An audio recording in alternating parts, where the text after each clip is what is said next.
ठीक है। Colligative property में तुम लोगों ने क्या लिख रखा वो ध्यान से देखो। सबसे पहले relative lowering in vapour pressure का मतलब क्या है? जब वोलेटाइल में नॉन वोलेटाइल मिलाएंगे तो प्रेशर की वैल्यू कम होती है, क्योंकि जो हीट अकेले को मिलनी चाहिए थी वो एक ऐसा आदमी भी सूख रहा है जो हवा में वेपर बन के कोई योगदान नहीं देगा। कोलिगेटिव प्रॉपर्टीज में अपने पास में और भी कुछ काम की बातें हैं, जैसे कि सबसे पहला पॉइंट है relative lowering in vapour pressure. तो ये एक ऐसा पॉइंट है जो कोलिगेटिव प्रॉपर्टीज आने से पहले पढ़ लेते हैं हमेशा। Relative lowering in vapour pressure ये आने से पहले पढ़ लिया। अब जो पढ़ेंगे वो एक एक करके शुरू क्या क्या होगा वो सुनो। अब जो सबसे पहला दूसरा नंबर का आदमी आएगा, मतलब पहला तो यही था, दूसरा तुम्हारे पास लिखा होगा एलिवेशन इन बॉइलिंग पॉइंट, और उसके बाद में एक और लिखा होगा, ठीक है, इसका उल्टा डिप्रेशन। हाँ, depression in freezing point, elevation in boiling point और डिप्रेशन इन फ्रीजिंग पॉइंट। और लास्ट में तुम्हारे पास क्या लिखा है? Osmotic pressure. तुम्हारा आज मेन काम ये कि तुम एलिवेशन इन बॉइलिंग पॉइंट और डिप्रेशन फ्रीजिंग पॉइंट को कवर अप करने की कोशिश करो। उसके बाद में कुछ काम की बात और जानेंगे, लेकिन सभी को सबसे पहले ये समझ में आता है कि नहीं एलिवेशन का मतलब, डिप्रेशन का मतलब, ये तुमने पहले भी कहीं पढ़े हैं। Angle of elevation, angle of depression class 10th में आते हैं, 9वें चैप्टर में हाइट एंड डिस्टेंस के अंदर, है ना। तो एंगल ऑफ एलिवेशन का मतलब, खैर एंगल का कोई रोल नहीं है, एलिवेशन का मतलब क्या होता है? बढ़ना, उल्टा ही चुनते हैं। और डिप्रेशन आने की घटना, मतलब राइज होना, किसी चीज का इंक्रीज होना, राइज होना, उसको हम लोग कहते हैं एलिवेशन। और किसी चीज का लो होना या फिर डिक्रीज होना, उसे हम लोग क्या कहते हैं? डिप्रेशन। अच्छा, एक काम की बात और सुनो, ये किसी वेपर प्रेशर में लोअरिंग, मतलब वेपर प्रेशर कब घटेगा? जब वोलेटाइल में क्या मिलाएंगे? Non volatile. बॉइलिंग पॉइंट वाले में भी तुम्हें सेम पढ़ना है, वोलेटाइल में क्या मिलाएंगे? Non volatile. इसमें भी सेम पढ़ना है, वोलेटाइल में क्या मिलाएंगे? Non volatile. तीनों में कॉमन चीज, लेकिन है क्या चीज मैं तुम्हें वो समझाता हूं। और उससे भी पहले कोई तुमसे पूछ बैठे कि व्हाट इज कोलिगेटिव प्रॉपर्टी, तो तुम्हें समझ में ये भी आना चाहिए। ऐसी प्रॉपर्टी जो किसी भी सॉल्यूशन के नंबर ऑफ पार्टिकल पे डिपेंड करती हैं। फॉर एग्जांपल, बहुत सिंपल चीज कि दीवार की लंबाई कितनी होगी किस बात पर डिपेंड करती है? नंबर ऑफ ब्रिक्स पे, कितनी ईंट है उसके अंदर लगी हैं। ऐसी प्रॉपर्टी जो नंबर पे डिपेंड करती है। फॉर एग्जांपल, बहुत बढ़िया चीज, बहुत अच्छी कहानी, किसी भी स्टेडियम में होने वाली कमाई किस बात पे डिपेंड करेगी? नंबर ऑफ पीपल पे, वहां पे कितने लोग गए हैं। ऐसा नहीं कि अकेला अंबानी गया है तो अकेले अंबानी से बहुत पैसा आ जाएगा। वे अंबानी टिकट तो उतने की लेगा जितने की है। ऐसा तो नहीं है कि अंबानी को देख के टिकट 100 करोड़ की है। टिकट अगर 3000 रुपए की है तो 3000 रुपए सबसे लिए जाएंगे। तो किसी भी स्टेडियम से होने वाला प्रॉफिट किस बात पर डिपेंड करेगा? नंबर ऑफ पीपल पे। लोग ज्यादा होने चाहिए, टिकट की प्राइस नहीं बढ़ा सकते। स्टेडियम से होने वाला प्रॉफिट इस बात पर डिपेंड नहीं करेगा कि वहां पे आया कौन। वहां पे ये बात ज्यादा डिपेंड करेगी आए कितने। आया कौन से मतलब नहीं है कि ज्यादा पैसे वाला आएगा तो ज्यादा पैसे देगा, कम पैसे वाला आएगा तो कम की टिकट खरीदेगा, ऐसा नहीं है। स्टेडियम में होने वाला प्रॉफिट इस बात पे डिपेंड करेगा कि वहां पे कितने लोग आए। नंबर ऑफ पीपल मायने रखता है, ना कि हु कम, ये मायने नहीं रखता। तो वैसी कोलिगेटिव प्रॉपर्टीज ऐसी प्रॉपर्टी है which depends upon the properties which depends upon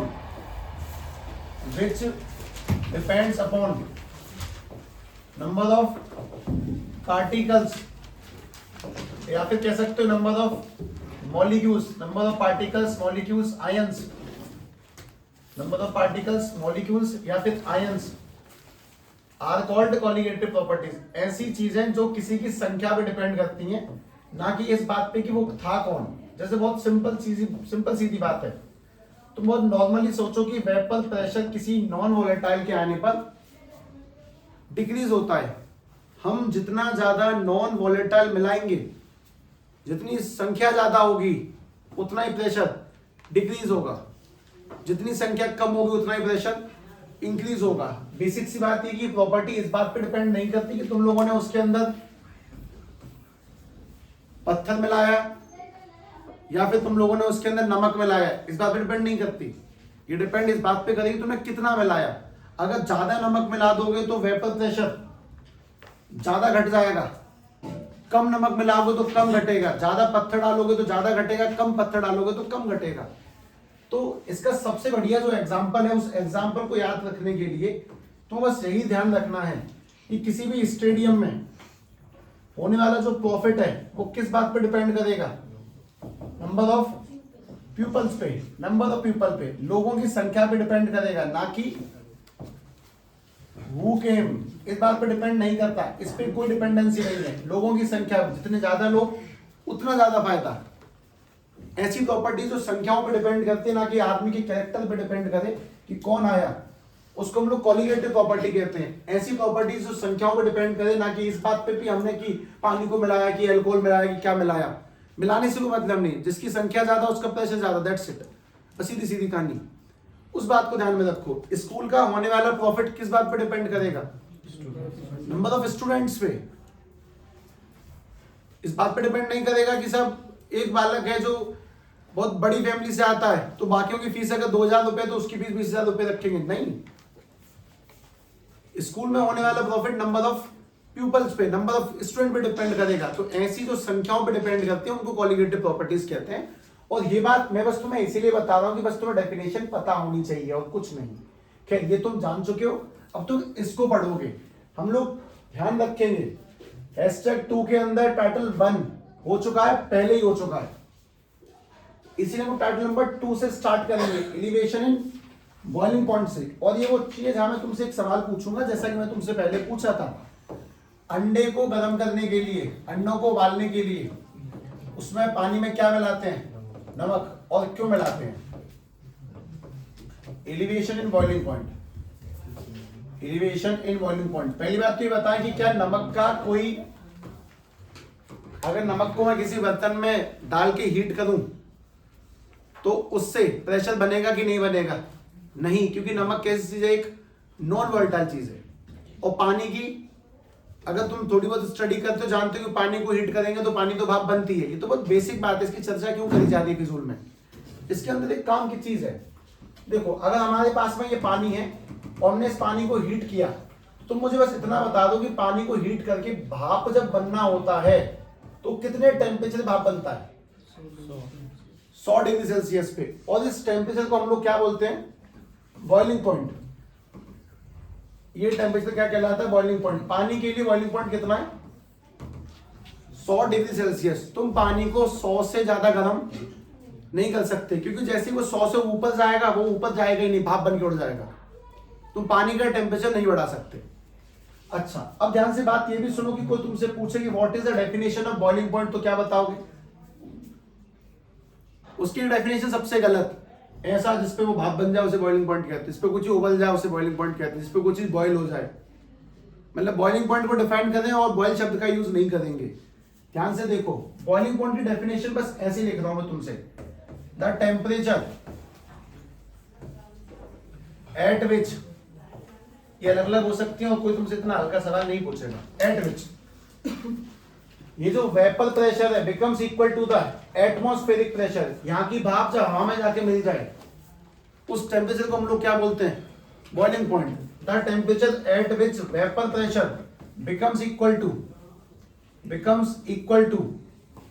atmospheric pressure, becomes equal to atmospheric pressure.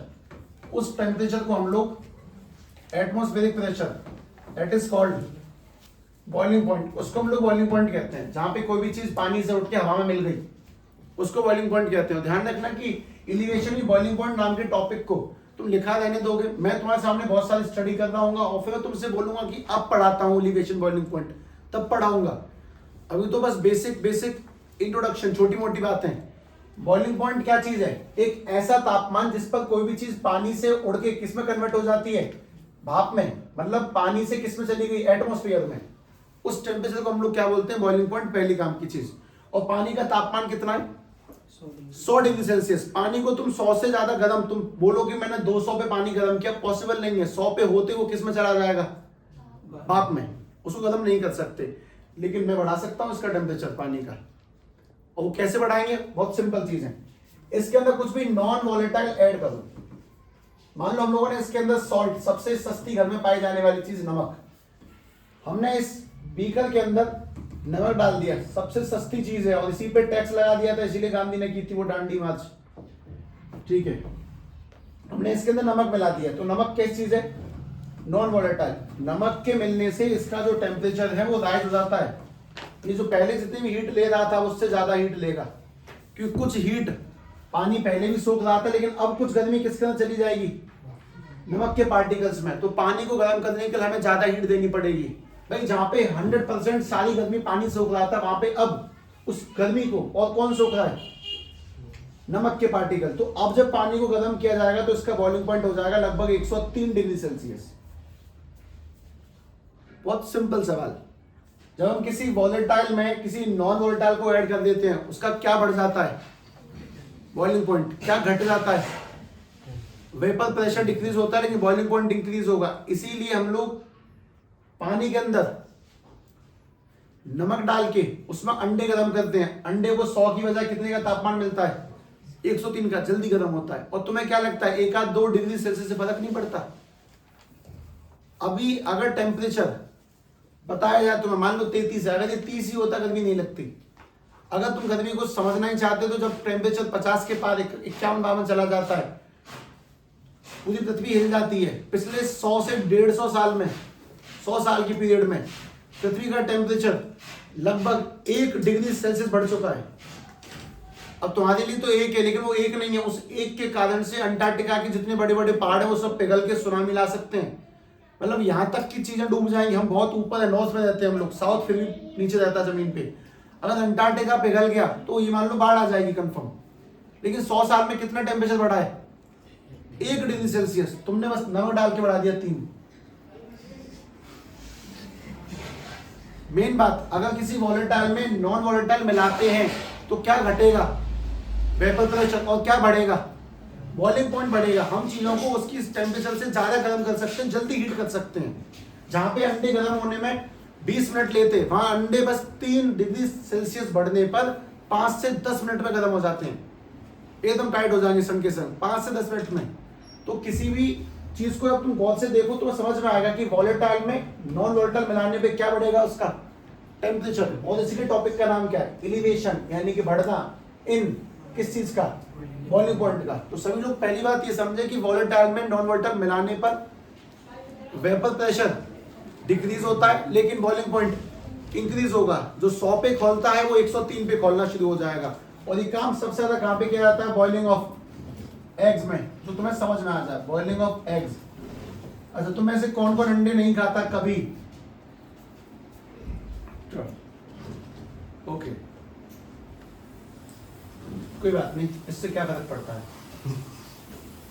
नहीं, ये कर रहा, कौन कर रहा है अब,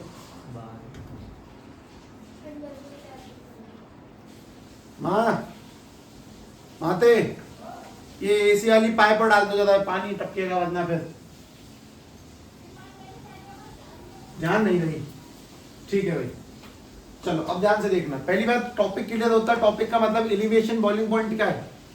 हम किसी वॉलेटाइल में जब नॉन वॉलेटाइल मिला देंगे तो उसका क्या बढ़ेगा, टेम्परेचर। और अगर तुमने टेम्परेचर 1, 2, 3 डिग्री सेल्सियस भी बढ़ा लिया तो उसका मतलब तो अपने काम को जल्दी से कर सकते हो। बात ये भी ध्यान रखें कि वेपर प्रेशर डिक्रीज होता है, बॉइलिंग पॉइंट इंक्रीज होगा। अब मैं तुम्हारे साथ चलता हूँ टॉपिक का असली हेडिंग डालने के बाद में कि ऑफिशियल लिखते हैं। चलो हम सेकंड के सेकंड पार्ट पे चल रहे हैं, elevation in boiling point.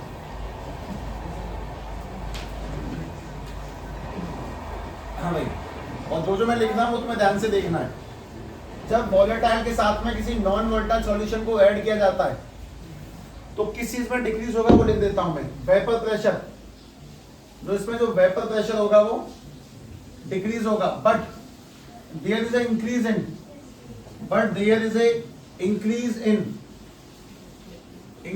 In boiling point, जबकि बॉइलिंग पॉइंट में इंक्रीज होता है। इसका सबसे बढ़िया एग्जांपल ये कि अगर वैसे तो नमक अलग अलग मात्रा में डाल सकते हैं, ज्यादा नमक कम नमक वो अलग अलग हिसाब किताब है, लेकिन फिर भी बताता हूं मैं तुम्हें।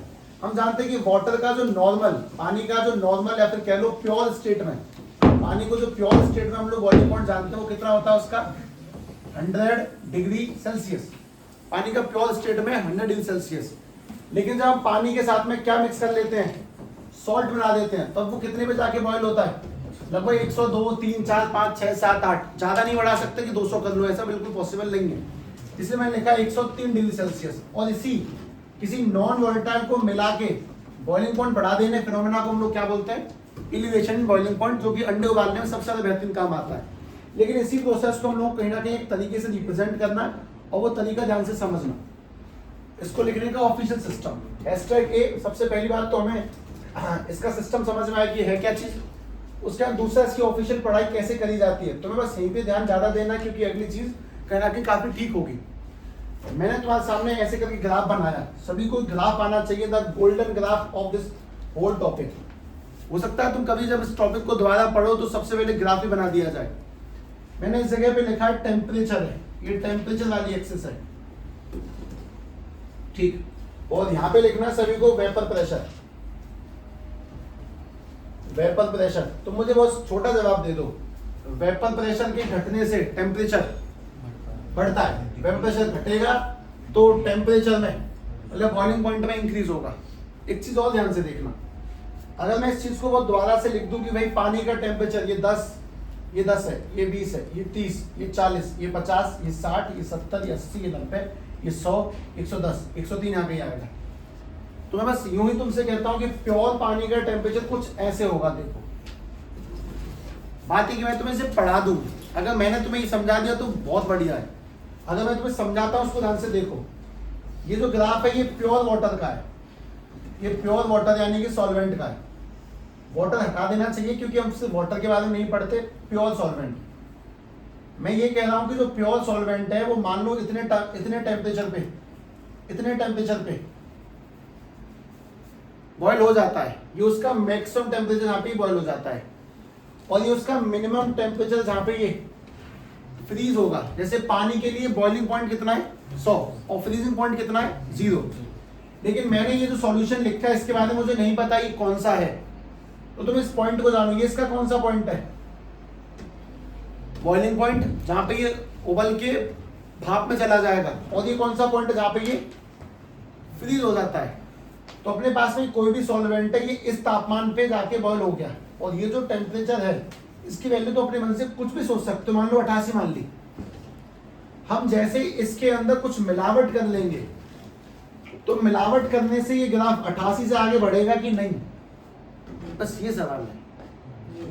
हम जैसे प्योर सॉल्वेंट में, प्योर वाटर में कुछ मिलावट कर दें, नमक कुछ नॉन वोलेटाइल मिला दें, तो क्या उसका बॉइलिंग पॉइंट 88 से बढ़ के 89, 92, 95 कुछ होगा कि नहीं होगा।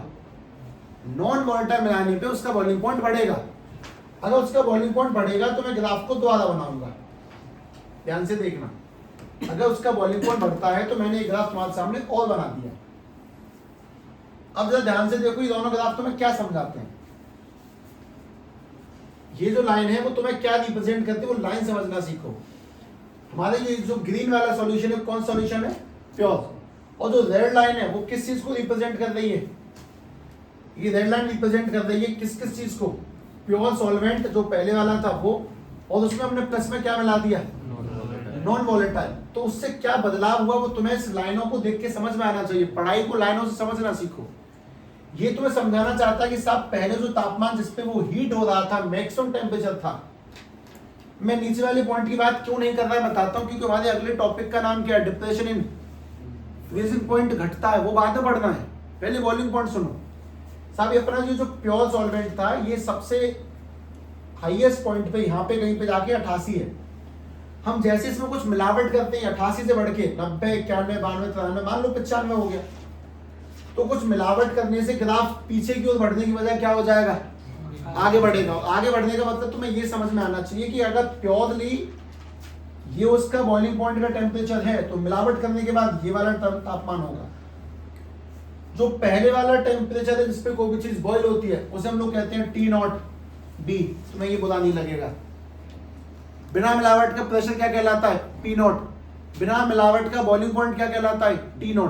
इसमें B क्या रिप्रेजेंट करता है, बॉइलिंग, T क्या रिप्रेजेंट करता है, टेम्परेचर, और नॉट का रिप्रेजेंट कर रहा है प्योर। बिना मिलावट का बॉइलिंग पॉइंट T0 B यानी ये वाली लाइन है, और मिलावट के बाद में ये वाला इसको हम लोग क्या बोलेंगे, टीबी। अगर तुम बहुत आराम से सोचो तो एक बात और समझ में आएगी, भाई ये 10, 20, 30, 40, 50, 60, 70, ये 75, 80, 85, 90, 95, मतलब ये वाला जो टेम्परेचर है मैं ऐसे ही लिख दे रहा हूं कि 75 डिग्री सेल्सियस है, और ये वाला कितना है, 95 डिग्री सेल्सियस है।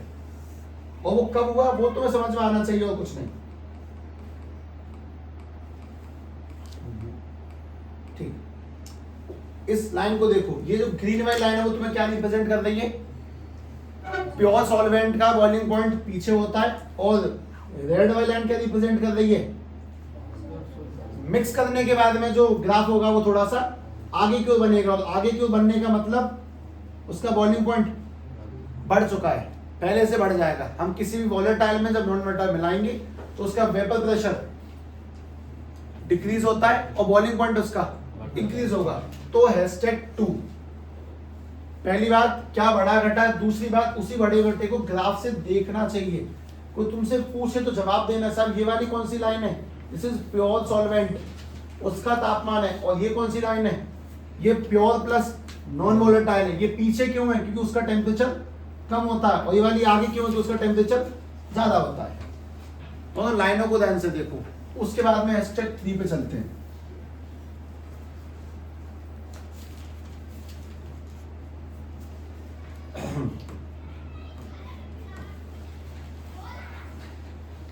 नहीं एक्चुअली ये असलियत है कि एकदम सीधे सीधे उम्मीद लगा लेना कि यार इसको तो तुम पक्का सॉलिड हो गए होगे, नहीं सॉलिड हो जाओगे, लेकिन ऑब्वियसली क्योंकि अगला पॉइंट तुम्हें जोड़ देगा, बहुत बेहतरीन जोड़ता है। चलो मुझे बात बताओ, चेंज इन टेम्परेचर कैसे निकालेंगे, डेल्टा टी ज्यादा कौन सा है, टी बी, ये वाला ज्यादा, बाद वाला टेम्परेचर ज्यादा है, माइनस क्या करेंगे, टी नॉट।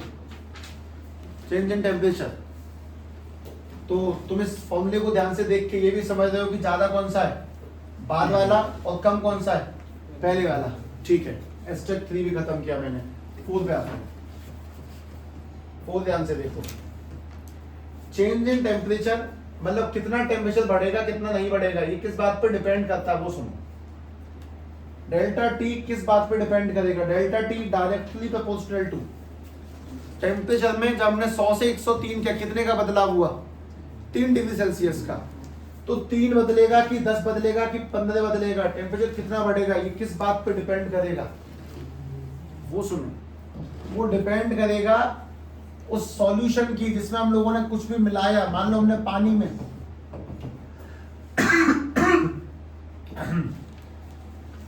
पानी में क्या मिलाया, सॉल्ट। तो सॉल्ट जो मिलाया वो सॉल्ट लिक्विड होता है कि सॉलिड,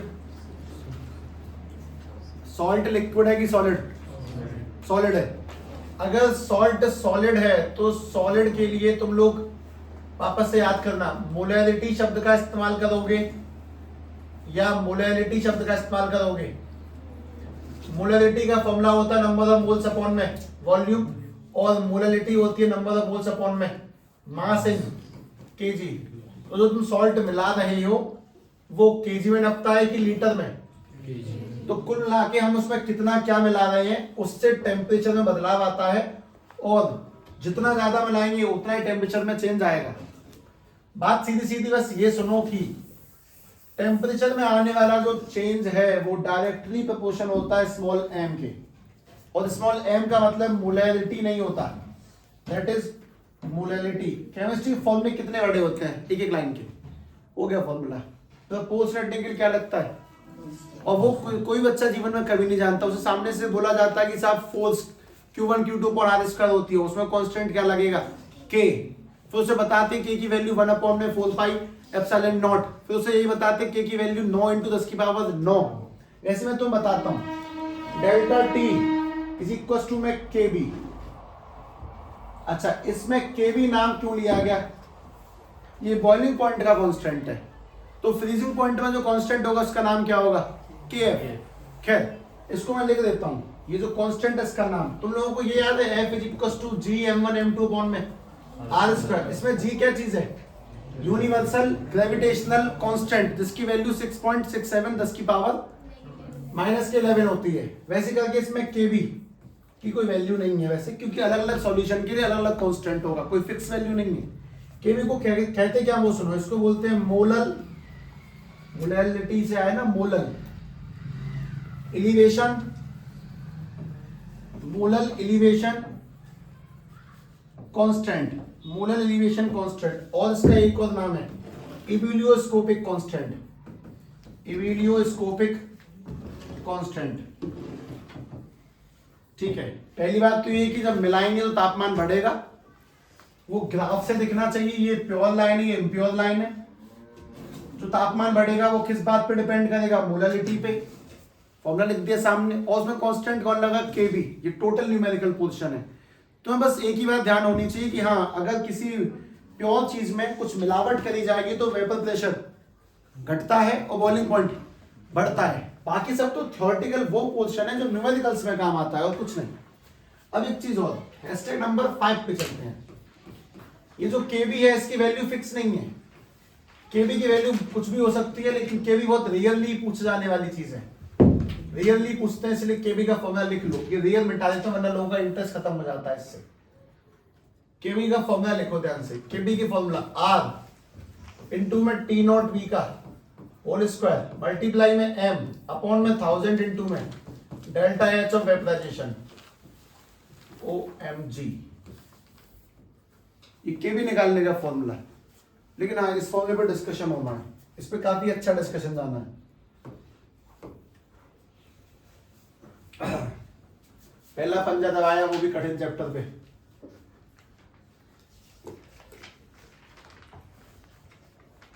गड़बड़ है क्या कुछ?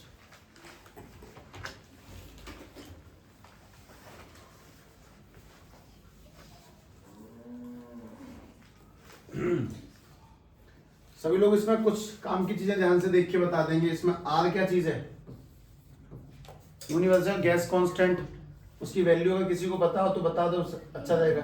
8.31 जूल पर मोल केल्विन।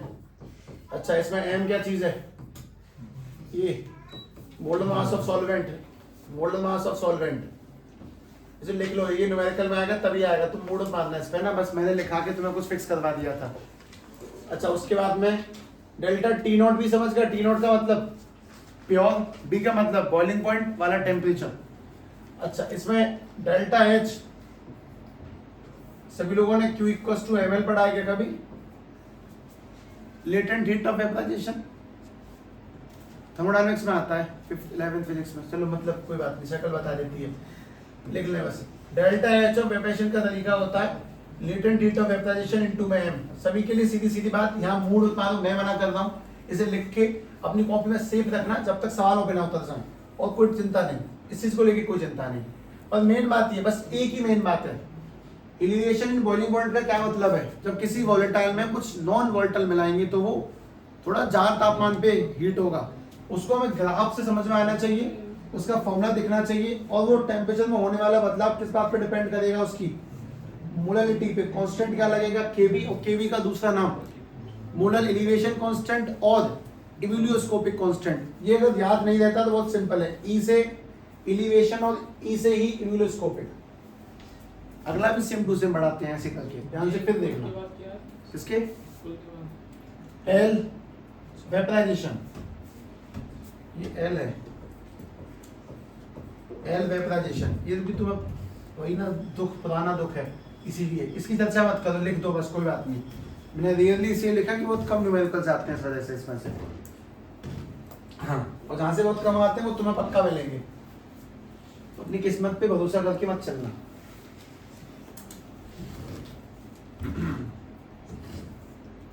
अगर अंडे को और जल्दी उबालना और नमक मिला देना, पर इतना मत मिला देना कि पानी कम पड़ जाए, नमक ज्यादा हो जाए टाइट, उसमें अंडे फिट नहीं होंगे, अंडे फट जाएंगे, फिर वो भी एक चीज है। खैर, अब ध्यान से इसका अगला पॉइंट देखना। अब तुम्हें चीजें और आसान लग सकती हैं। पॉइंट नंबर तीसरे का नाम क्या है,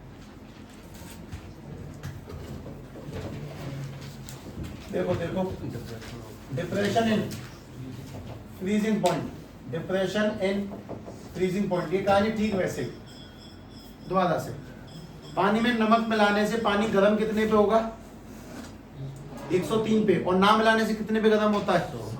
पानी में अगर हम कुछ ना मिलाए तो कितने पे जम जाएगा? 0 पे। और कितने पे जमेगा जब कुछ मिला देंगे तब? -3 पे। ये बात का क्या मतलब हुआ? बेसिकली हम जानते, कुछ लिखना मत, बेसिकली हम जानते कि जो वाटर है उसका फ्रीजिंग पॉइंट और उसका बॉइलिंग पॉइंट, उसका फ्रीजिंग पॉइंट कितना होता है? 0, और कितना होता है? 100 डिग्री सेल्सियस। अगर वो कैसा है? प्योर है। तो हम जैसे उसमें कुछ मिलावट करेंगे, बॉइलिंग पॉइंट तो बढ़ के हो जाएगा 103, और फ्रीजिंग घट के हो जाएगा कितना? -3।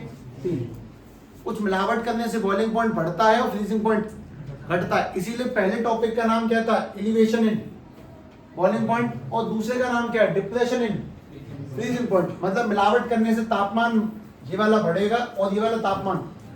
एक सिंपल लाइन कि अगर तुम दोनों टॉपिक को ध्यान से देखो तो कॉलिगेटिव प्रॉपर्टीज की दोनों कहानियां कनेक्ट होती हैं एक दूसरे से। कोई बहुत बड़ी चीज नहीं है, लेकिन एक बहुत बढ़िया चीज। इसका ग्राफ कैसा बनेगा?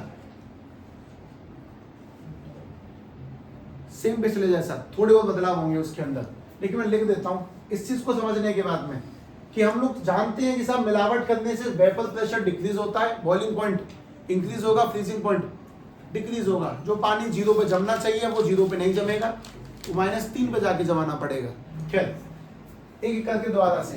पहली चीज तो ये, जब वोलेटाइल में किसी नॉन वोलेटाइल को मिला देंगे तब वेपर प्रेशर डिक्रीज होगा, एंड उसका फ्रीजिंग पॉइंट,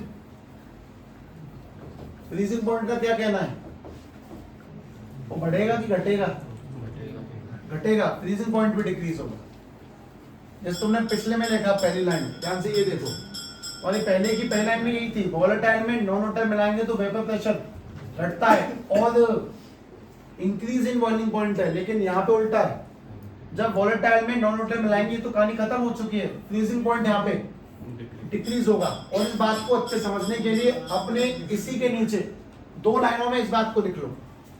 पानी 0 100 मिलावट करने पे -3 103, वहां घट गया और वहां बढ़ गया। इस चीज को लिखो, तुम्हें समझ में ध्यान रहेगा कि हमने क्या चीज लिखी थी।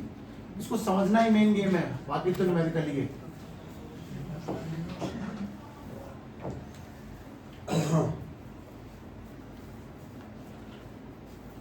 सभी लोग ना पहली बार कोशिश कर रहे हैं केमिस्ट्री में उतरने की, तो कोशिश जारी रखो तो रिजल्ट अच्छे रहेंगे तुम्हारे। तुम्हारी जंग छुटते छुटते छुट पाती है।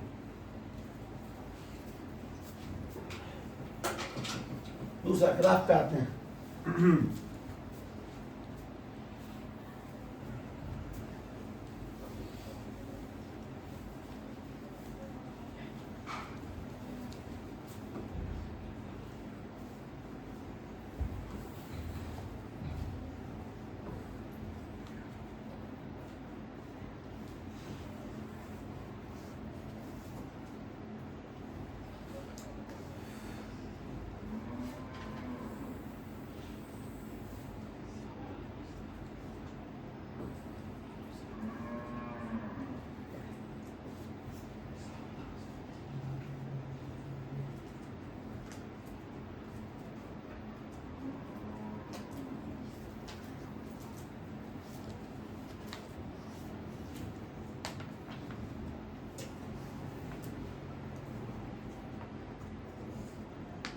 ठीक है, सुनो।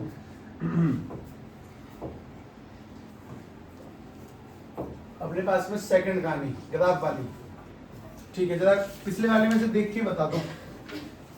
ये वाली कौन सी एक्सेस है? टेम्परेचर है, और दूसरी वाली पे क्या लिखा है? Vapour pressure. दूसरी वाली पे लिखा है वेपर प्रेशर। ठीक है, मैं ग्रीन लाइन से बनाऊंगा प्योर, तुम्हें ध्यान से देखना है। मैंने ग्रीन लाइन से प्योर बना दिया। ये कौन सा पॉइंट है इसका? ये कौन सा पॉइंट है? Boiling point. ये मैंने दोबारा बनाया, चलो आगे बढ़ो। हाँ भाई, ये हाईएस्ट पॉइंट कौन सा है इसका? Boiling point. और ये वाला कौन सा पॉइंट है? जहाँ पे ये जम जाता है। मैं मान लेता हूँ हमारा ये जो भी लिक्विड है ये 50 पे तो उबल जाता है और ये 20 पे जम जाएगा, 20 पे फ्रीज होकर सॉलिड स्टेट में आ जाएगा। तो ये प्योर सॉल्वेंट वाली स्टेट है। ये प्योर सॉल्वेंट है जब बिल्कुल कुछ मिलावट नहीं करी। तो बिना मिलावट वाले फ्रीजिंग पॉइंट को क्या बोलेंगे? T0 F। और ये वाला क्या कहलाएगा, लिख दो, वैसे नीड रहेंगे हम, पर फ्रीजिंग पॉइंट रहे हैं, इसको क्या बोलेंगे, टी नॉट बी। ये प्योर बॉइलिंग पॉइंट है, ये प्योर फ्रीजिंग पॉइंट है, पर ठीक है हटा दिया है, ठीक।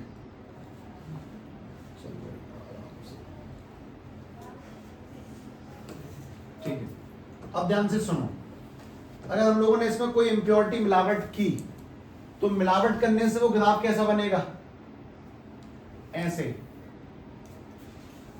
अब ये कौन सा पॉइंट है, बॉइलिंग पॉइंट आगे आया क्योंकि वो बॉइलिंग पॉइंट मिलावट करने से बढ़ता है, और ये कौन सा पॉइंट है, क्योंकि ये मिलावट करने से घटता है, तो इसको तुम लोग टी नॉट एफ नहीं बोलोगे, इसको क्या बोलोगे, टी एफ। तुम चाहो तो पुराने वाले ग्राफ को मिक्स करवा सकते हो मुझ पे, सब ये वाला पॉइंट तो टी नॉट बी है और ये वाला पॉइंट टी बी है, लेकिन जब तुम इसमें डिप्रेशन फ्रीजिंग पॉइंट पढ़ रहे हो तो इन्हें मत लिखो, दोनों ग्राफ ऑलमोस्ट सेम है, इसकी कोई चिंता वाली बात नहीं है।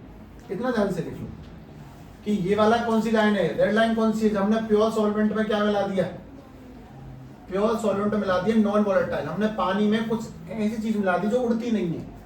और चीजों को पढ़ाई के दृष्टिकोण से समझ के देखो, हम जब शुद्ध चीज में कुछ मिलाएंगे तो उसका बॉइलिंग पॉइंट बढ़ेगा और फ्रीजिंग पॉइंट घटेगा। तुम चाहो तो इसी ग्राफ को यहीं कहीं लोकेट कर सकते हो, दोनों के दोनों सेम है। अब तुम्हें अपनी किताबों के अंदर एक चीज और मिलेगी, इसको थोड़ा ऐसे भी चेंज कर रखा होगा, ऐसे ज्वाइन कर रखा होगा, ठीक है, ये ज्वाइनिंग वाले चक्कर से ना परेशान हो, कोई दिक्कत नहीं है।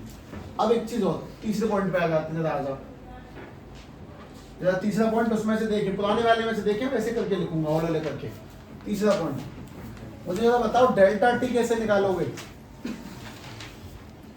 क्या माइनस क्या, ज्यादा कौन है, टी नॉट की टी एफ, तो टी नॉट एफ में से घटाएंगे क्या चीज, और पिछले में तुमने किस में से क्या घटाया है, टीबी में से टी नॉट, क्योंकि टीबी बढ़ चुका था, टी नॉट कम था। यहाँ पे ज्यादा कौन है, टी एफ ज्यादा, टी नॉट ज्यादा है और टी एफ कम है, ठीक है। अब अगली चीज काम की द्वारा से, डेल्टा टी डायरेक्टली किसके प्रोपोर्शनल होगा, एम माने मोलैलिटी, जो चीज हम मिला रहे हैं उसकी मोलैलिटी क्या चीज है, मोलैलिटी की। चलो एक बात और, डेल्टा टी प्रोपोर्शनल क्या लगेगा, कांस्टेंट, और इधर कांस्टेंट का नाम के भी नहीं होगा, के एफ होगा, दैट इज के एफ एम, बन गया फॉर्मूला। अच्छा वापस से इस के एफ का नाम, पुराने वाले का नाम देखो, मोलल एलिवेशन कांस्टेंट है, तो इसका नाम मोलल डिप्रेशन कांस्टेंट होगा, लेकिन फेमस नाम तुम नहीं बता सकते, तुमने मुझे उसका नाम बताया इवोल्यूस्कोपिक, और मैं तुम्हें इसका बताता हूं cryoscopic, cryoscopic constant, cryoscopic constant, ठीक है। ध्यान से देखो, दोनों चीज कनेक्ट है। एक बहुत सिंपल बात, मिलावट करने पे एक चीज बढ़ती है, एक चीज घटती है, बॉइलिंग पॉइंट बढ़ेगा, फ्रीजिंग पॉइंट घटेगा, उसके हिसाब से सब कुछ सेम टू सेम लिखा, कोई बदलाव नहीं है। वापस से पांचवा पॉइंट, के एफ मिलना बहुत रेयर है, इसीलिए उसका फॉर्मूला पुराना वाला देख लो, आर मल्टीप्लाई में टी नोट बी की जगह पे टी नोट एफ का होल स्क्वायर इनटू में एम और अपॉन में 1000 इनटू में डेल्टा एच, वहां पे वेपर बन रही थी तो वेपराइजेशन लिखा, यहाँ पे चीजें जम रही हैं तो उसको फ्यूजन लिखेंगे, फ्यूजन आने की जमना, फ्यूजन आने की जमना, बिल्कुल डिट्टो सेम टू सेम गया। अगर पहला आता है दूसरा अच्छे से आता है, और कुछ कोई बड़ी चीज नहीं है। लेकिन तुम मुझे एक स्पेशल बात बता दो जो मैं तुम्हारे लिए अभी तक रोक रखी है, delta t is equal to होता है के एफ एम। मैं ये जानना चाहता हूं कि डेल्टा इसकी के एफ की यूनिट क्या होगी, यूनिट ऑफ के एफ एक करके निकालते हैं। चलो, टेम्परेचर की यूनिट क्या होती है, सेल्सियस नहीं होती केमिस्ट्री में, केल्विन इज इक्वल टू में के एफ तो मैं निकालना ही है। मोलैलिटी कैसे निकलती है, number of moles upon KG, तो नंबर ऑफ मोल्स यानी कि मोल ऊपर और नीचे क्या लगता है, केजी। तो जब के एफ की यूनिट निकालेंगे तो केजी इधर दे देंगे, के मल्टीप्लाई केजी और अपॉन में क्या आ जाएगा, मोल, और इज इक्वल टू में के एफ। ये के एफ की यूनिट हो गई भाई। इस के एफ की यूनिट को कोई कभी कभी अगर ऐसे लिख दे तो उससे परेशान बिल्कुल मत होना, ये ऐसे लिख जाए के केजी पर मोल, ये के एफ की यूनिट है। जब तुम मुझे ये भी समझा दो कि के बी की यूनिट क्या होगी, सेम यही है, वो भी तो डेल्टा टी के एफ एम है, डिट्टो सेम है, दोनों में कोई अंतर नहीं है।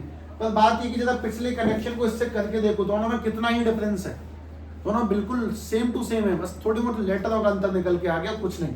लेकिन सबसे बढ़िया समझने वाली बात ये कि कि अगर हम किसी भी सॉल्यूशन में कुछ मिलावट करते हैं तो उसका बॉइलिंग पॉइंट जितने पे वो ओवन रहा था उससे ज़्यादा पे उबलेगा, और फ्रीजिंग पॉइंट जितने पे वो जम रहा था उससे कम पे जमेगा। इसलिए दोनों टॉपिक का नाम ही सब कुछ समझा सकता है अगर तुम ध्यान से पढ़ते हो तो। पहले का नाम क्या है? एलिवेशन इन बॉइलिंग पॉइंट यानी कि बीपी बढ़ेगा, और दूसरे का नाम क्या है? डिप्रेशन इन फ्रीजिंग पॉइंट यानी कि एफपी घटेगा। नाम पढ़ के समझ सकते हो चीज़ों को, और दोनों सेम टू सेम तरीके से आगे बढ़ाई गई हैं एंड नथिंग एल्स। चलो लिखा ही होंगे 1000 होना चाहिए, 100 तो नहीं होगा, गलत लिख दिया मैंने। हाँ 1000 है ना दोनों में, पीछे 100 है, 1000 है, दोनों में 1000 है।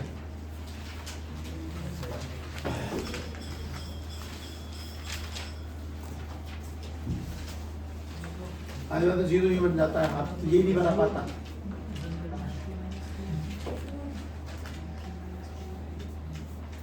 ठीक है, क्रायोस्कोपिक कांस्टेंट उसका नाम क्या है? इबुलोस्कोपिक कांस्टेंट। मेन बात तुम्हें टॉपिक का फील समझ में आता है कि क्या चीज बढ़ेगा क्या घटेगा। अच्छा वापस से, अगर वॉलेटाइल यानी कि पानी में नमक मिलाएंगे तो वेपर प्रेशर डिक्रीज करेगा, बॉइलिंग पॉइंट इंक्रीज करेगा पानी का, और फ्रीजिंग पॉइंट डिक्रीज होगा पानी का। तीनों बात बस ऐसे ऐसे करके जाती हैं, और तीनों एक एक पन्ने की चीजें हैं। अगर तुम मुझसे ये भी जानना चाहते हो पेपर में कैसे आएगा, मैं पेपर में क्या लिखूंगा, पेपर में सिंपल ऐसे आ सकता है कि explain depression in freezing point, तो तुम्हें ऊपर से लेके नीचे तक डेफिनेशन ग्राफ ऐसे करते वहां तक जाना है, यूनिट तक लिख के आना है, बस ऐसे करना होता है। लेकिन पेपर में चीजें ऐसे आती ही नहीं है, वो न्यूमेरिकल आते सीधे सीधे कि बताओ अगर हमने किसी पानी में इतना नमक मिला दिया तो उसका टेम्परेचर कितना हो जाएगा। अब बहुत बढ़िया चीज की बहुत अच्छा लेवल है कि अपने पास में पानी है उसमें इतना नमक मिला दिया, बताओ कितने पे उबलेगा। हालांकि नमक उबालने वाले ऐसे हिसाब से नहीं डालते होंगे, अंदाजा लिया 3 चम्मच डाल दे बोल दे, पर हमारे हिसाब के साथ थोड़ा पढ़ाई वाला रहेगा। खैर एक जरा अपने इसी हैशटैग 2 में चौथा पॉइंट देख लो, ओस्मोटिक प्रेशर। उससे पहले बहुत कुछ पढ़ना है भाई, ओस्मोटिक प्रेशर मत लिखो, है ना, जहां तक लिखा है वो सब ठीक है। ओस्मोटिक प्रेशर से निकलो, पहले लिख लो बेसिक, उसके लिए basic for that osmotic pressure, basic for osmotic pressure. एक चीज का जवाब दें, पानी की टंकी हमेशा छत में सबसे ऊपर क्यों रखी जाती है? पानी कहां से कहां फ्लो करता है? फ्रॉम हाई टू लो, वो नीचे से लो नहीं जा सकता। कोई भी चीज कहां से कहां फ्लो करती है, बेसिक सी बात है। सबसे पहला पॉइंट, कहां से कहां फ्लो करेगी? High region to low region, high region to low region. कोई भी चीज हाई टू लो फ्लो करती है, हाई रीजन से लो रीजन में। बेसिक चीज, सबसे पहली चीज। हमारी यूनिवर्सल पानी, पृथ्वी का पानी पता कहां से कहां फ्लो करता है? नॉर्थ पोल से साउथ पोल, ऊपर से नीचे ही फ्लो करेगा। खैर, इस बेसिक डिस्कशन के अंदर तुम्हें क्या क्या पढ़ना है वो समझो। सभी को सबसे पहले तो एक चीज ये पढ़नी है, व्हाट इज डिफ्यूजन। डिफ्यूजन। दूसरा फिर सभी को पढ़ना ओस्मोसिस। और अगर तुम्हें से कोई पहले जानता हो तो मुझे बता ही दे फिर डिफ्यूजन और ओस्मोसिस में क्या अंतर है। और जिन्होंने नाम सुने हैं पर आता कुछ नहीं है वो ध्यान से सुने फिर डिफ्यूजन और ओस्मोसिस। लेकिन इस पूरी कहानी के लिए एक छोटा सा टर्म और ले आता हूं मैं, उस चीज का नाम है कंसंट्रेशन। उस पॉइंट का नाम है कंसंट्रेशन। चीजों की उस जगह एंट्री करो जहां सबसे ज्यादा आवश्यकता है उसकी। कंसंट्रेशन का मतलब कौन कितनी ज्यादा मात्रा में उपलब्ध है। फॉर एग्जाम्पल अगर बहुत छोटी सी बात करी जाए तुम्हारे सामने, तो हम लोगों के पास ये बीकर है और दूसरा बीकर ये है, इन दोनों का साइज सेम है, इन दोनों में सेम अमाउंट का पानी है, सेम अमाउंट का पानी है। हमने इन दोनों के अंदर चीनी मिला दी, इसके अंदर मिला दी 500 ग्राम, बोले तो आधी किलो चीनी, यहाँ मिला दी 100 ग्राम चीनी। कौन ज्यादा गाढ़ा होगा? 500 ग्राम। इसका मतलब इसमें कंसंट्रेशन, इसकी कंसंट्रेशन ज्यादा है इससे। जो जितना ज्यादा गाढ़ा उसकी कंसंट्रेशन ज्यादा। और गाढ़ापन किस चीज से नापते वो भी ध्यान से देखना। इसमें हमने चीनी मिलाई है तो चीनी क्या चीज अपनी? सॉल्यूट। और पानी क्या चीज अपना? सॉल्वेंट। तो हमारे पास में सॉल्यूट ज्यादा है कि सॉल्वेंट? सॉल्यूट ज्यादा है किससे? सॉल्वेंट से। जिसको सॉल्यूट और सॉल्वेंट बुरा लगता है वो सीधी सीधी बात ये समझे, सॉल्यूट आने की शुगर ज्यादा है किससे? वाटर से। तो कंसंट्रेशन हैवी हो गई। और इस वाले केस में अगर ध्यान से देखोगे तो शुगर कम है और वाटर ज्यादा है। मोस्ट इंपोर्टेंट बात कि जहां पे ज्यादा मात्रा में चीज मिलेगी वो ज्यादा गाढ़ा हो जाएगा, उसको ज्यादा कंसेंट्रेट बोलेंगे। इन दोनों में ध्यान से सोच के जवाब दे सकते हो। सिंपल चीजें हैं कि पहले वाले में शुगर, दूसरे वाले में शुगर, पहले वाले में वाटर, दूसरे वाले में वाटर। शुगर कौन से में जाता है? पहले में। और वाटर कौन से में जाता है? दूसरे में। मतलब यहाँ पे सॉल्वेंट ज्यादा है जबकि यहाँ पे सॉल्यूट ज्यादा है। इस चीज को ध्यान रखो। मैं तुम लोगों को ओस्मोसिस नाम की चीज पे लेके आता हूँ, डिफाइन बाद में लिखूंगा, ध्यान से देखना। हम लोगों के पास में ये कोई भी एक बीकर है, कोई भी एक कंटेनर लगा दिया, उस कंटेनर के अंदर कुछ समय के लिए तुम्हारे सामने रख देता हूँ। ये कोई भी एक लेयर है उसके बीच में, पर्दा, कागज, पत्ता, कुछ भी मानो, पत्ता, ताश वाले पत्ते कह रहा हूँ। तुमने कभी दो समुद्र देखे मिलते हुए? दो नदियां देखी हैं? तो मैं से कोई महाकुंभ गया नहाने? महाकुंभ में कितनी नदियों का संगम माना जाता है? मतलब कौन सी? गंगा, यमुना, सरस्वती। सरस्वती किसी ने देखी नहीं है। पर बात यह कि अगर तीन अलग अलग जगह की नदियां, अलग अलग जगह के पानी, समुद्र मिले तो मिलते ही नहीं है। तुम कभी अंटार्कटिक ओशन और आर्कटिक ओशन दोनों समुद्रों की इमेज सर्च करना गूगल पे, तो तुम्हें ये समझ में आएगा उसके अंदर कि उनकी पानी डेंसिटी अलग होने के कारण वो एक दूसरे से मिक्स नहीं होते। इसका कलर नीला सा रहता है, इसका काला सा रहता है, डार्क सा, अलग अलग दिखाई देता है कि बॉर्डर है, साफ दिखाई देता है। तो बात ये कह रहा हूं मैं तुमसे कि मान लो अपने बीचों बीच में हमने कोई पत्ता लगा दिया, कोई कागज लगा दिया, मैंने कोई छोटी पतली सी लेयर ली कागज की, उसको फंसा दिया, चार्ट पे तो फंसा दिया।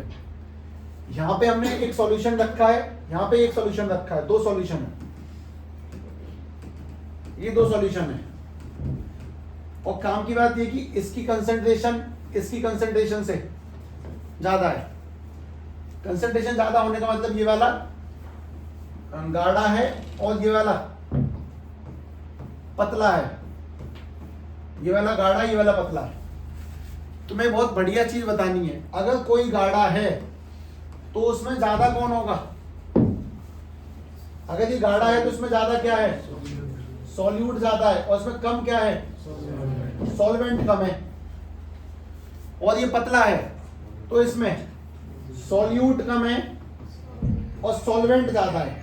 ठीक है, सॉल्यूट कम है, सॉल्वेंट ज्यादा है इसके अंदर।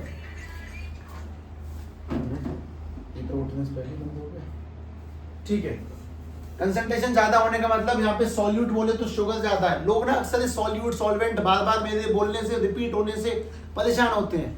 वो परेशानी निकालो, सीधी बात। जो ज्यादा गाढ़ा में चीनी ज्यादा, पानी कम, यहाँ पे चीनी कम है, पानी ज्यादा। हम जैसे ही इसको हटाएंगे, इस लेयर को जैसे ही हटाएंगे, इनका मूवमेंट होना स्टार्ट हो जाएगा। मूवमेंट होने का मतलब ज्यादा लोग अपने हाई रीजन से लो रीजन में जाना ट्रेवल करेंगे। तो यहां से कौन ट्रेवल करेगा?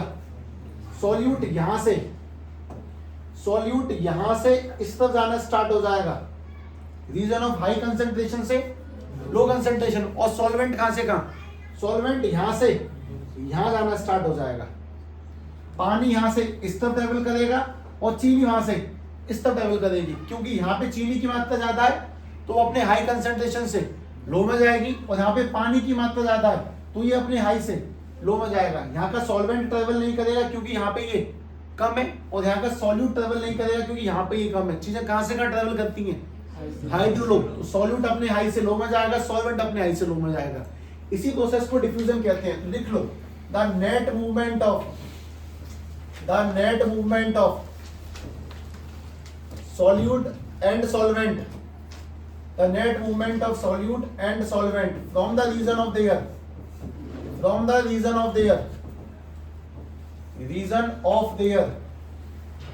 high concentration to low concentration, lower concentration is called diffusion। इसी प्रोसेस को हम लोग क्या कहते हैं? डिफ्यूजन कहते हैं। डिफ्यूजन में कौन कौन मूव करेगा? दोनों, सॉल्यूट भी सॉल्वेंट भी। सॉल्यूट अपने हाई से लो में जाएगा, सॉल्यूट सॉल्वेंट मूव करेंगे, तो जहां ज्यादा है वो कम की ओर भागेगा। इस प्रोसेस को डिफ्यूजन कहते हैं। तो शायद मेरे हाई टू लो लिखने का रीजन समझ में आ गया, और शायद मेरे कंसंट्रेशन शब्द को भी समझ में आ गया होगा, कौन ज्यादा कौन कम। अब मैं ओस्मोसिस पे आता हूं, उसे ध्यान से देखना।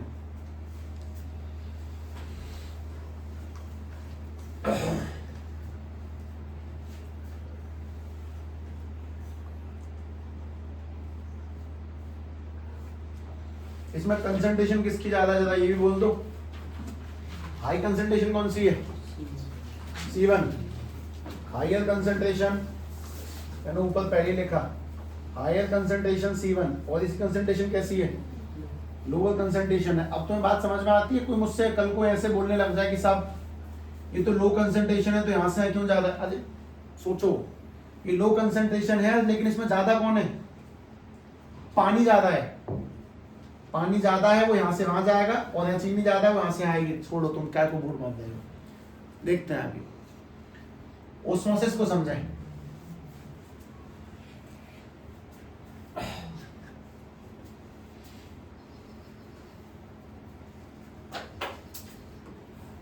ओस्मोसिस समझने के लिए तो में से ऐसा कौन कौन है जो क्रीम पाउडर नहीं लगाता जीवन में कभी?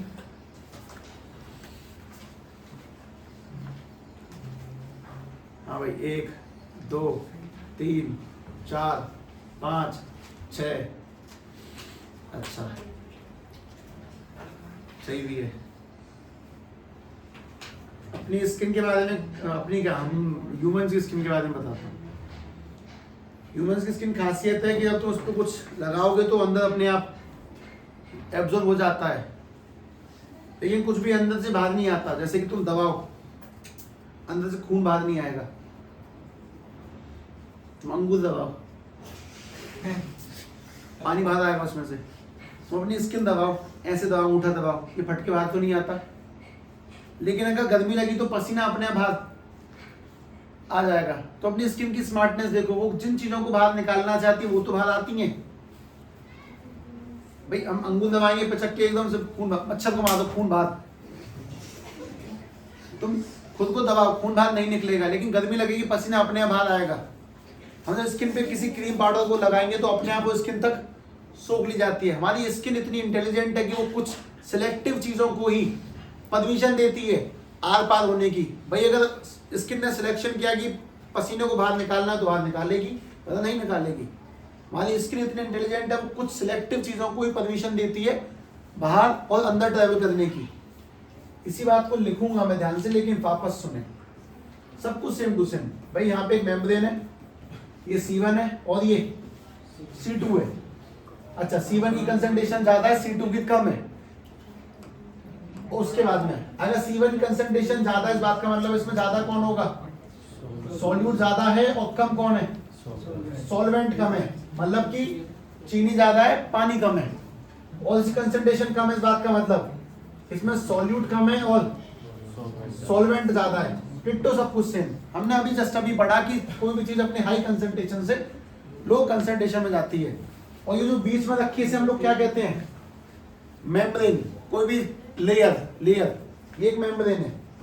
मेम्ब्रेन यानी कि लेयर, वो भी पर्दा रखा हुआ है बीच में। लेकिन ओस्मोसिस में इसे मेम्ब्रेन मत कहना। ओस्मोसिस के टाइम पे ये जो है इसको हम लोग पर्टिकुलर नाम देते हैं, दैट इज SPM, यानी कि सेमी परमिएबल मेम्ब्रेन। अगर मैं लोगों से पूछ लूं सेमी का मतलब क्या होता है तो बता देंगे। सेमी सर्कल का मतलब, तो सेमी मतलब आधा।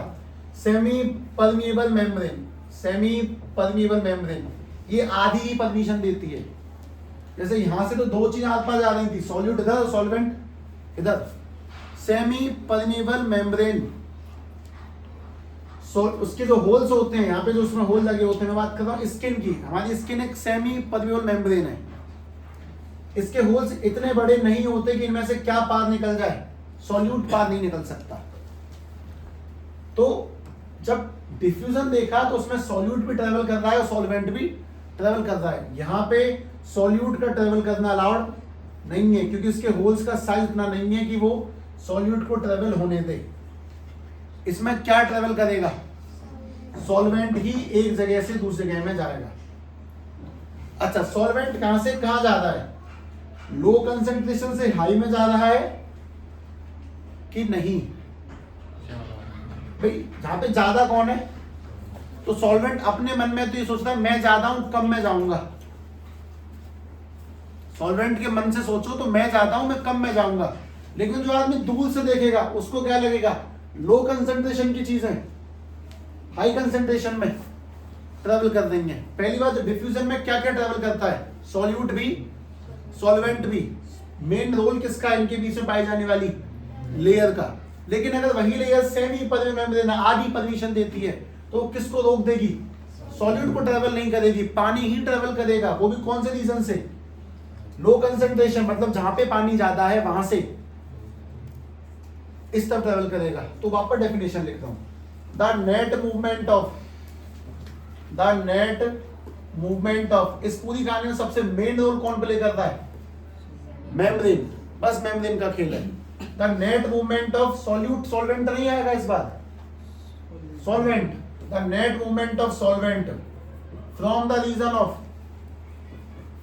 रीजन ऑफ चीजें कहां से कहां ट्रेवल करती हैं, हाई टू लो। तो यहाँ पे ज्यादा कौन है, पानी, यहाँ पे कम कौन है, पानी। तो बात बिल्कुल सही है, पानी अपने ज्यादा से कम क्यों ज्यादा है। मैं अभी तक अपनी बात को पलटा नहीं, लेकिन हमें जो समझ में आ रहा है उसको ऊपर से देखो तो लोगों को लगेगा कि लो कंसंट्रेशन की चीजें हाई में जा रही हैं। तो मैं डेफिनेशन वैसे ही लिखूंगा, the net movement of solvent from the region of low concentration to high concentration through semi permeable membrane is called osmosis। अब तुम में से कोई मुझसे ये मत कहना कि साहब लो टू हाई तो जाता ही नहीं है, ये बस कहने को लो टू हाई लिखा है, वरना तुम दिमाग से सोचो ज्यादा कौन है, पानी ही ज्यादा है और कम में ही ज्यादा है, बस कहने को लो टू हाई लिखा है। ये बात बिल्कुल गलत नहीं है, हाई टू लो आज भी पानी अपने ज्यादा से कम क्यों ज्यादा है, लेकिन बस कहने को क्या लिखा है, लो कंसंट्रेशन से हाई कंसंट्रेशन। मतलब डिफ्यूजन और ओस्मोसिस नाम की चीजों में जो वाकई में चीज अंतर बनाती है उसका नाम क्या है, मेम्ब्रेन। ये फुल्ली परमेबल मेम्ब्रेन है, ये एफपीएम है, दोनों तरफ की परमिशन है, दोनों आओ जाओ। ये सेमी परमेबल मेम्ब्रेन है और इसके होल इतने छोटे होते हैं कि वो सॉल्यूट को आने नहीं देते, बस सॉल्वेंट ट्रेवल कर सकता है। इस चीज को और लिख लें ध्यान से। बेसिक बात, डिफ्यूजन में क्या क्या ट्रेवल करेगा, दोनों, सॉल्यूट भी और सॉल्वेंट भी, नमक भी और पानी भी। लेकिन ओस्मोसिस में क्या ट्रेवल करेगा, बस ओनली पानी, पानी, नमक ट्रेवल नहीं करेगा। इस चीज को बस ध्यान में रखें, इसलिए नहीं कि तुम पेपर में नंबर लाने वाले, थोड़ा चीज पढ़ाई करो समझदारी के लिए। पेपर में नंबर लाने वाली पढ़ाई कर ली जाएगी जब करनी होगी, कुछ चिंता मत करो। तुम्हें एटलीस्ट जब बाद में पढ़ के जाओ तुम पता तो हो डिफ्यूजन ओस्मोसिस है क्या चीज। फिलहाल पढ़ाई उस सोच से रखो, मार्क्स वाली चिंता मत रखो, वो सब तो देख लेंगे हम लोग। हाँ भाई, इसके बाद मैं टॉपिक डाल देता हूँ, इस टॉपिक का असली नाम वही जो तुम्हें वेट हो सकता है, मे भी शायद ना भी हो, ओस्मोटिक प्रेशर। इस छोटी सी फाउंडेशन के बाद में ओस्मोटिक प्रेशर नाम के वर्ड पे जाएंगे। ठीक है, पहली बात तो ओस्मोटिक लगते तो मैं ये बात समझ में आ गई, ट्रेवल क्या करेगा ओनली, ये डिफ्यूजन प्रेशर नहीं है। ओस्मोटिक प्रेशर मतलब ओनली किसको ट्रेवल करना है, पानी को, यानी कि सॉल्वेंट को ट्रेवल करना है। और वो किस कारण से ट्रेवल करता है, मात्र एसपीएम ही सबसे बड़ा रोल प्ले करेगी। हमारी स्किन जैसी लेयर एक एसपीएम है। तुम लोगों ने अमीबा सुना है, अमीबा के अंदर एक फिंगर लाइक प्रोजेक्शन कहते हैं उसको, स्यूडोपोडिया। उसका मेन काम क्या होता है, खाने को खाना और छोड़ना, मतलब कुछ जरूरी चीजों को खाता है। ऐसा नहीं तुमने वहां जहर रख दे, जहर खा जाएगा, मर जाएगा, उसे पता है कि जहर नहीं खाना। वैसे करके सेमी परमेबल मेम्ब्रेन इस तरह से डिजाइन की जाती है, वो आर पार निकल जाओ। जिन्होंने नहीं देखी मैं बता देता हूँ, तुमने कैचुली देखी है सांप की, वो सेमी परमेबल मेम्ब्रेन जैसी ही होती है। सांप अपनी उसी स्किन से बहुत से बैक्टीरिया, वायरस, ऑक्सीजन वगैरह कुछ ना कुछ लेता रहता है कॉन्स्टेंटली, वो कैचुली ही है। तो कुछ चीजें पाई जाती, कुछ नहीं जाती हैं। हमारी स्किन सबसे बेस्ट एग्जाम्पल है उसका। हमारी आंख के ऊपर एक लेयर होती है, उसका नाम सबने सुना, कॉर्निया। वो लगातार हम जब भी पलक झपकते हैं, पलक झपकते आंखों में ऑक्सीजन चली जाती है। अगर पलक ना झपके दर्द होगा, क्योंकि ऑक्सीजन के बिना हमारी बॉडी कोई भी ऑर्गन काम नहीं करेंगे। आंखों की लेयर सेमी परमेबल मेम्ब्रेन है, हम जैसे पलक झपकते हैं ऑक्सीजन जाती है। ऑब्वियसली इतनी ट्रांसपेरेंट है कि हम देख नहीं सकते, पर हाँ अगर तुम इसमें कोई ड्रॉप डालोगे तो कुछ कुछ जाएगी, वरना सब ड्रॉप तुम अपनी आंखों में 10-20 बूंद डाल लो, सब बह जाती है। एक बूंद का कुछ परसेंटेज ही आंख में जाता है, जो उसको अलाउ करेगा बस वही जाएगा। क्या कोई नहीं, इससे आगे कार्रवाई कल करते हैं, ठीक। ओस्मोटिक प्रेशर वाली